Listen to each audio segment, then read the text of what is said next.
Bowman, cast off bow line. Aye, sir. Bow line away. Engine room, head 1/4. Sound last bell. Leadsman, sound off. Give me a depth reading by the mark. By the mark. Halfway. Mark.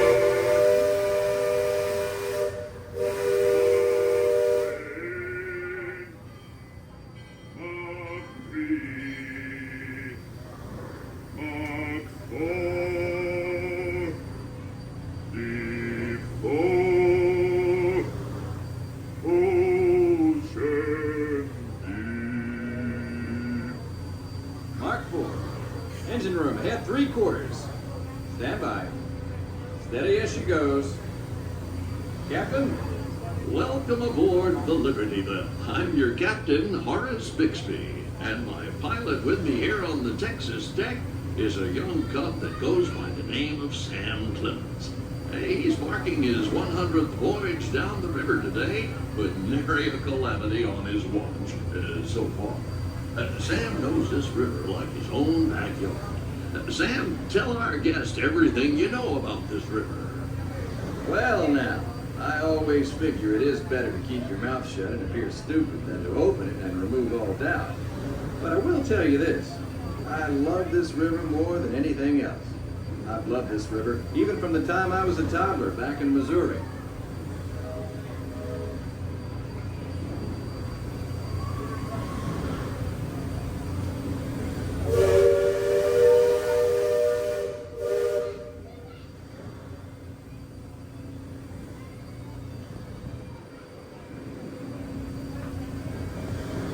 Before we get too much further out of port, I think I should mention that you best not be sitting on those handrails.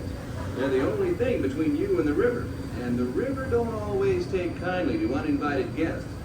We've also had reports of river pirates operating in the vicinity, so I wouldn't lean out beyond those rails for that reason either. Now, for those of you on the port side, that river town we're passing is frontier land. A few years back, it was no more than a boom town carved out of the wilderness by a handful of settlers looking to start a new life. Today, gentility and decorum are running rampant. Oh, it still has its share of footloose trappers, keelboaters, prospectors, and an Indian or two. But mostly it's flush time and well on its way to become a fine big city. Frontierland reminds me some of my own hometown, Hannibal. It takes me back to when I was a barefoot boy growing up alongside the riverbank. You know, it seems to me that when I was younger, I could remember everything, whether it happened or not. But as I grow older, I seem to remember only the things that never happened at all.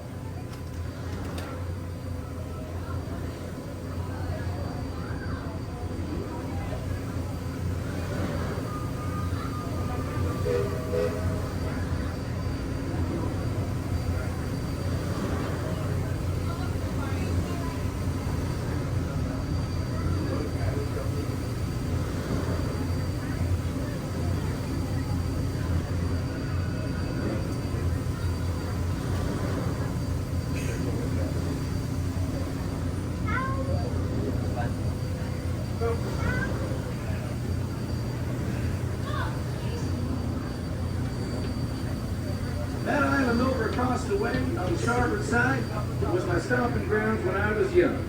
Exceedingly young. Marvelously young. Young by hundreds of years. Younger than I will ever be again. It's called Tom Sawyer's Island and is named for a friend from my boyhood. Even today, the only way you can get there is by raft.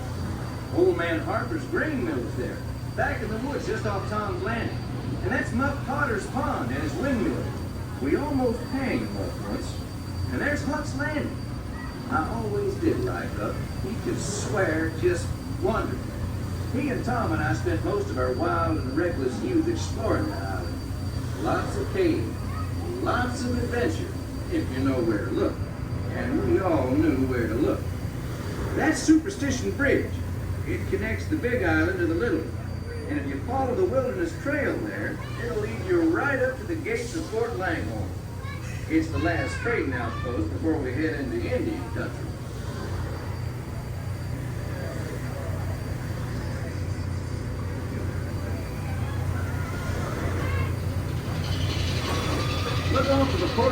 there. Every now and then, the water under that crest of rock comes to a natural boil and spurts out all over the place like a tea kettle left on the fire too long.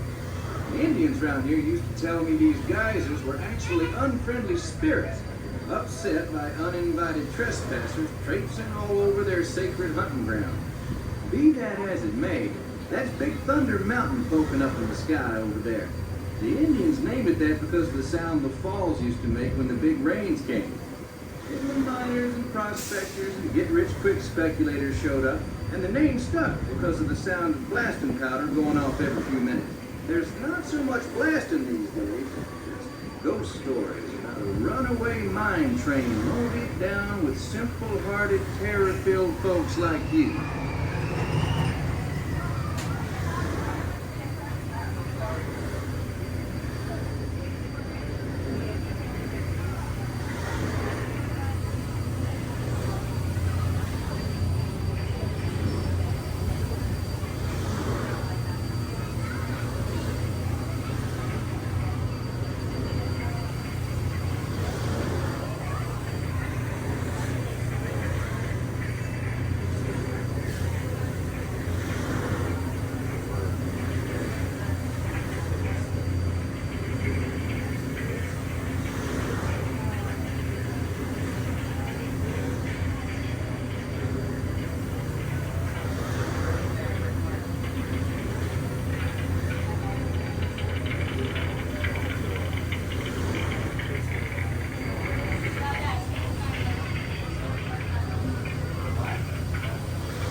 Well, I'll be.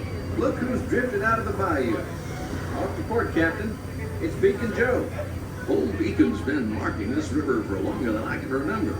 Every time the river cuts a new channel, Old Beacon puts out a marker to let us know whether it's safe to travel or not. However, Sam here has been bragging that if push came to shove, he could navigate the Liberty Belle of a heavy dew. Isn't that so, Sam? Well, I was born humble, Captain, but mostly it's worn off.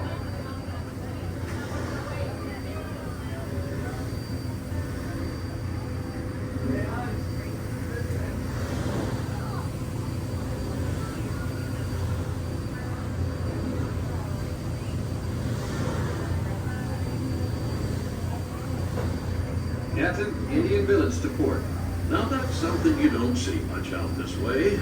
That's an Algonquin Indian village. Looks to be from the Powhatan tribe. Usually they stay further east. I've seen Seminole and Miami this far west. And of course Shoshone, Blackfeet, and Crow, but I've never seen Algonquins out here. Lots of game out this way. I've seen moose and deer and plenty of other critters along the shoreline. Could be why the Powhatans are out this far. Just following the food trail.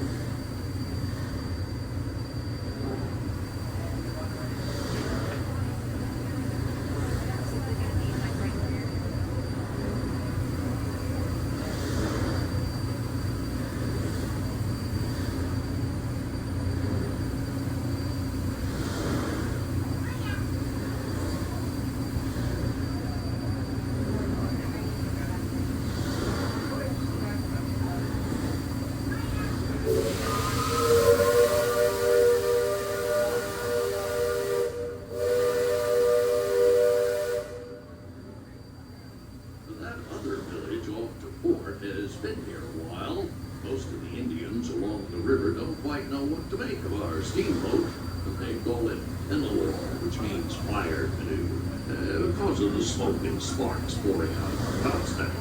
The first time we passed this way, they thought it was the return of one of their heavenly messengers. They said our riverboat was a comet of the sun.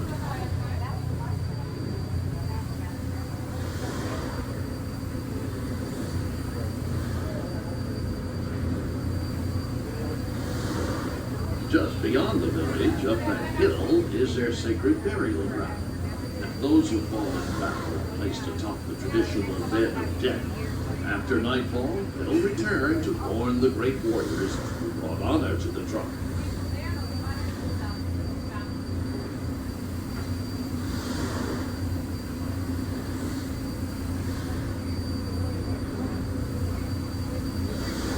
Attention deck watch. Shoals to port and starboard. Engine room, steady on. We're entering shallow water, but there's no cause to worry. Sam knows every shoal and shallow, every snag and sandbar in this part of the river, and he'll navigate us through to safe water. You wouldn't steer us wrong, would you, Sam? I believe we ought never to do wrong, Captain, especially when others are looking. Leadsman, sing out. What an S3, halfway, halfway, halfway. What an S. Red flag, touch it.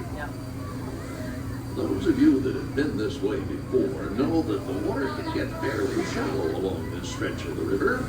The leadsmen pull out the depth. Each mark is a fathom or 6 feet. Mark Twain is 2 fathoms, and for us that means safe water.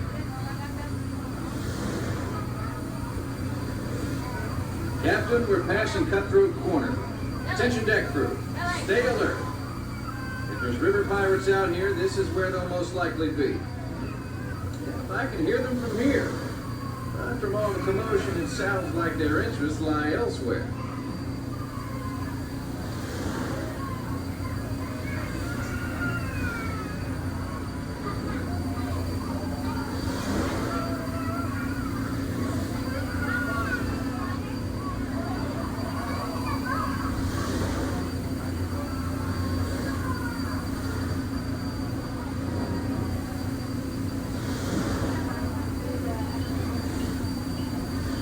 If you folks on deck look past the trees on the island, that's Fort Langhorne. Most of these old forts started out as trading posts. Then as settlers started heading west, the army came in and took them over. My feeling is, these days, there's a lot less frontier and a lot more civilization than is truly necessary.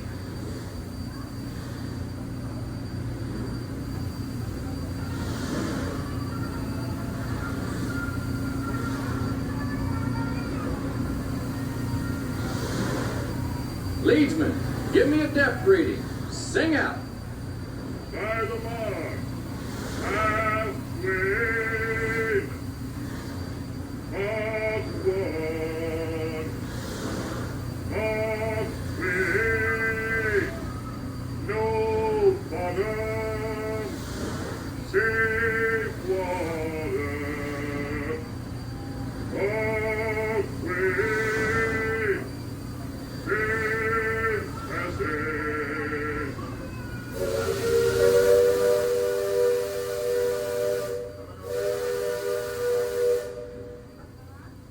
You see that brick mansion back over yonder there in the woods? I've heard folks hereabouts say it's haunted.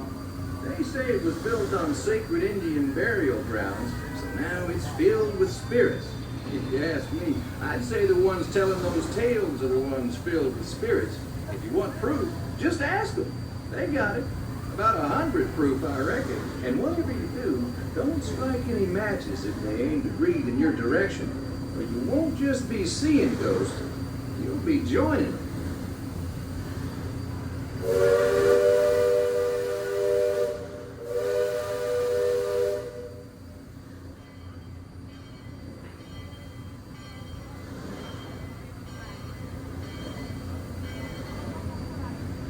We're approaching Liberty Square, which is home port for us. We'll be putting into dock shortly, so those of you on the upper 2 decks might be of a mind to collect all your parcels and head to the lower deck. If you got young'uns, you'll want to take them in hand before they get out of hand. On behalf of the captain, myself, and the crew, thanks for plying the waterways with us, and I hope I see you next time around the river bend. Thanks, Sam, and thank you, everyone, for traveling the rivers of America with us today. Engine room. Approach levee at 1/4 steam. Man the bow line. Purser, check freight and cargo. All hands prepare to dock. All passengers, stand by to go ashore.